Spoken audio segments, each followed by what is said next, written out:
రామ్ గోపాల్ వర్మ మరోసారి ఒంగోలు రూరల్ పోలీసులు ఎదుట హాజరు కానున్నారు. చంద్రబాబు, పవన్ కళ్యాణ్, నారా లోకేష్ ఫోటోలను మార్ఫింగ్ చేసిన కేసులో ఆయన విచారణకు హాజరు కావాల్సి ఉంది. గతంలో ఈ కేసులో విచారణకు సహకరిస్తానని హామీ ఇచ్చి ముందస్తు బెయిల్ తెచ్చుకున్నారు. పలుమార్లు నోటీసులు ఇచ్చినా వాయిదాలు వేస్తూ వస్తున్నారు.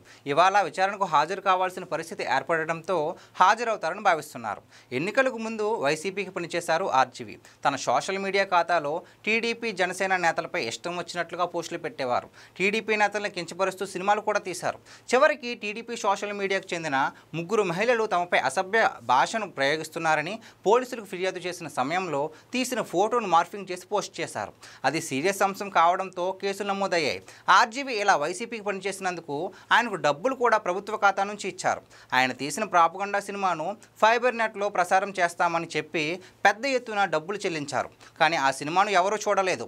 వ్యూస్కి ఎంత చెప్పి ఇవ్వాల్సి ఉన్నా కోట్లు రాసిచ్చేశారు. దీనిపైన కూడా ఆయనకు నోటీసులు జారీ అయ్యాయి. డబ్బులు కట్టాలని నోటీసులు పంపారు. అయితే తన వద్ద డబ్బులు లేవని ఆయన సమాచారం ఇచ్చినట్లుగా తెలుస్తోంది. ఈ అంశంపైన కూడా ఆర్జీవి పైన కేసులు నమోదు చేసే అవకాశాలు కూడా ఉన్నాయి.